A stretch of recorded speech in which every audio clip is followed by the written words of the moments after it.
এই গরমে অনেকটা ক্লান্ত হয়ে বাড়ি ফিরলো আমার বরমশাই। বাড়িতে 6 কিলো চিকেন রান্না করেও থালকুল পাতা বাটা দিয়ে ভাত খেলাম বন্ধুরা। আজকের ব্লগ ভিডিওটা নিয়ে চলে এসেছি তোমাদের জন্য, তোমাদের জন্যই ভিডিও বানাতে আসি। আর তোমরা ভালোবাসো বলেই আবারও আমি নতুন নতুন ব্লগ নিয়ে হাজির হই।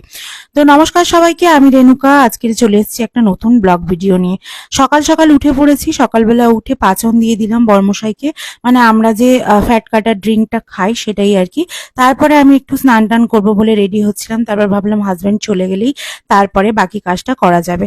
তো হাজবেন্ড এখন এখানে চলে যাচ্ছে। দেখো বন্ধুরা, ঠাকুরকে ঘর করে নিয়ে প্রণাম করে নিয়ে। একজন কমেন্ট করেছিল, তোমার হাজবেন্ড কেন জুতো পরে ঠাকুরকে প্রণাম করে? আমার হাজবেন্ড রোজ সকালবেলা উঠে স্নান করে এবং তারপরেই ঠাকুরকে প্রণাম করে নেয় খালি পায়ে এবং শুদ্ধ কাপড়ে। তারপরে আমার হাজবেন্ড যখন আবার দোকানে বেরোয় তখন আবারও ঠাকুরকে প্রণাম করে বেরোয়। তো জানি না এটা কারোর কাছে খারাপ, কারোর কাছে ভালো মনে হলেও ও কিন্তু এরকমটাই করে। তারপর রান্নাঘরে চলে এসেছি স্নান টান করে রান্না বসাবো বলে। তো কি রান্না করলাম না করলাম সবটাই তোমাদেরকে ভিডিওতে দেখাবো। তার আগে বলি, যখন বিয়ে ঠিক করেছিল আমার বাবা আমার, তখন তোমাদের দাদাভাই কিছুই করতো না। মানে বলতে পারো আমাকে যখন বিয়ে ঠিক করা হয়েছিল, মানে তোমার দাদাভাইয়ের সাথে, তখন 3 বছর তোমাদের দাদাভাই কিন্তু কোনো কাজই করতো না।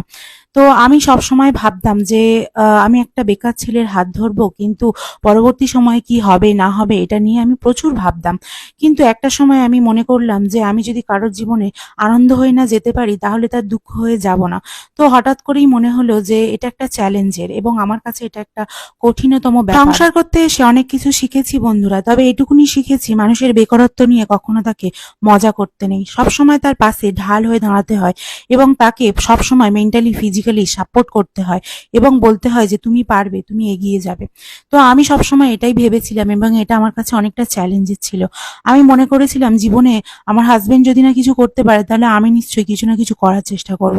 কিন্তু বেকার বলে তার হাতটা ছেড়ে দেব না। অনেকটা থাকে ভাগ্যের ওপর বন্ধুরা, আমরা কেউ কিছুই করতে পারি না। ভাগ্য তোমাকে অনেক দূর নিয়ে যাবে, সেই জন্য ভাগ্যের উপরে বিশ্বাস করা দরকার আছে। নিজের ওপরেও একটু কনফিডেন্ট রাখা দরকার আছে যে যে কোনো পরিস্থিতিতে আমি উত্তীর্ণ হতে পারবো, আমি চেষ্টা করলেই পারবো। আগেও বলেছি অনেকবার এই ভিডিওতে যে আমি চেষ্টা করলেই সবকিছু করতে পারবো।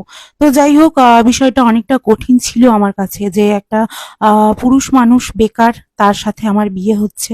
পরবর্তী দিনগুলো কিভাবে কাটবে জানা নেই, কিন্তু ভাগ্যের উপরে নির্ভর কিংবা নিজের উপরে অনেকটা বিশ্বাস করে আমি এগিয়েছিলাম এবং সবসময় ভেবেছিলাম যে আজকে যে যে জিনিসটা পারছে না, হয়তো তার একটা মনোবল পেলে সে হয়তো কিছু না কিছু করতে পারবে। তো আমার মোটিভ ছিল সেটা। তো আমার হাজবেন্ডকে যখন বিয়ের পর আমি যখন বারে বারে বোঝালাম যে কিছু না কিছু করতে হবে, মোটা বলে বা আমরা চেহারার দিক দিয়ে অন্যরকম হলেও আমাদেরকে বসে থাকলে চলবে না, বা কিছু করতে হবে, কিছু না করলে কিন্তু জীবনে চলা অসম্ভব। তো আস্তে আস্তে আমার হাজবেন্ডেরও অনেক কিছুই করার ইচ্ছা ছিল, কিন্তু আস্তে আস্তে সে তার নিজের পায়ে দাঁড়ানোর চেষ্টা করছে এবং কাজকর্ম তে মন দিয়েছে এবং আস্তে আস্তে সে মেন্টালি ফিজিক্যালি সাপোর্ট পেয়েছে যে তুমি করো, তুমি পারবে। এই জিনিসটা আমি মনে করি প্রতিটা মহিলার, প্রতিটা স্বামীকে, তার ভাইকে, তার দাদাকে, তার বাবাকে, যে কাউকেই বলা উচিত, এবং মেন্টাল সাপোর্ট প্রচুর পরিমাণে দরকার আছে। তো সেই জন্য বলবো বন্ধুরা, কখনোই কাউকে ছোট ভাবে নেবে না, কখনোই কাউকে হালকা ভাবে নেবে না। কে কখন কি করতে পারে সেটা কিন্তু সময় বলে দিতে পারে। তো যাই হোক, আজকে রান্নাবান্না নিয়ে চলে এসেছি। পরিস্থিতিটা ছিল বৃষ্টি মানে প্রচুর পরিমাণে হচ্ছিল, তার সাথে কারেন্ট চলে গেছিল, বজ্রবিদ্যুৎ সহ বৃষ্টি হচ্ছিল, কিন্তু কিছু করার নেই। রান্নাবান্না এটা সেটা এই নিয়েই তো জীবন। তো চলো, রান্নাঘরে অনেক কিছুই দেখিয়ে ফেলেছি। তো এখানে রুটি আর ছোলার ডাল হচ্ছে বন্ধুরা। ছোলার ডাল নারকেল কোড়া দিয়ে কারা খেতে ভালোবাসো জানিও। আমাদের বাড়িতে কিন্তু এই ছোলার ডাল নারকেল কোড়া দিয়ে সবাই ভালোবাসে না, তবে কেউ কেউ ভালোবাসে, সেই জন্য সবার জন্যই করা হচ্ছে। তো এখানে গরম গরম রুটি ভাজছিলাম আর বারে বারে কারেন্ট চলে যাচ্ছিল, কি করব বুঝতে পারছিলাম না। তারপর এখানে আমার হাজবেন্ড এলো, দেখো ভিজে নিয়ে। একটা ছেলে যখন কিছুই করতো না সারা জীবনটা, তো দেখো বিয়ের পরে কতটা পরিবর্তন করেছে নিজেকে।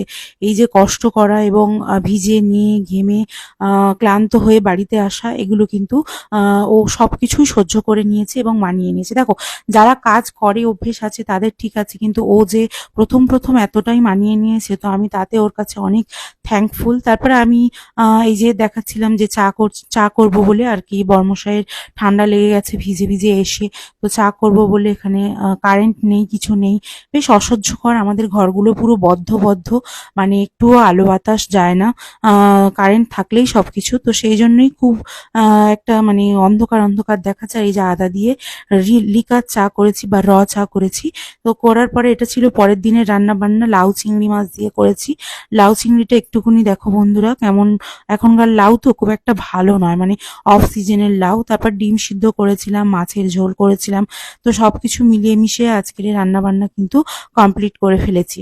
তো তোমরা অনেকেই বলো দিদি ভাই তুমি মানে মোটিভেট হও কিভাবে, মানে এই চেহারা নিয়ে এক্সারসাইজ করো কিভাবে বা ঘরের কাজকর্ম। দেখো, এটা কিছুই নয়, ইচ্ছা, মনের ইচ্ছা, নিজের ইচ্ছা শক্তি থাকলেই সবকিছু সম্ভব। আমি যদি বলি আমি এটা পারবো না, করবো না, যাবো না, তাহলে হবে না। তো এই যে রান্না বান্না সব কমপ্লিট করে ফেলেছি, দোকানে ভাত যাবে, শাশুড়ি মা ভাত বেড়ে গুছিয়ে গুছিয়ে দিচ্ছেন, আর আমার রান্না বান্না কমপ্লিট হয়ে গেছে। ঘটিতে করে ডাল সিদ্ধ করতে দেওয়া আছে। আর আমাদের বাড়িতে প্রচুর বিড়াল কুকুর বন্ধুরা। তো এই বিড়াল কুকুর মানে কি বলে, এতটাই, আর বর্ষাকালে কোথাও যেতে পারে না, ঘরের মধ্যেই থাকে। তারপরে তোমাদের দাদাভাই এখানে দোকানে চলে যাবে বলে রেডি হচ্ছিল, আর আমি একটু ভিডিও করছিলাম। তো তারপরে একটু দেখো মুডটা অফ আছে, ভিডিও করতে প্রস্তুত নয় বলে। তারপরে এখানে আমি মাংস রান্না করেছিলাম, 6 কিলোর বেশি মাংস, মুরগির মাংস আছে এর মধ্যে, আলুও আছে এর মধ্যে। তো এই জন্য বড় একটা কেটলির 1 কেটলি হয়ে গিয়েছিল। চলো আজকের ভিডিওটা এই পর্যন্ত। ভালো থেকো, সুস্থ থেকো সবাই, টাটা।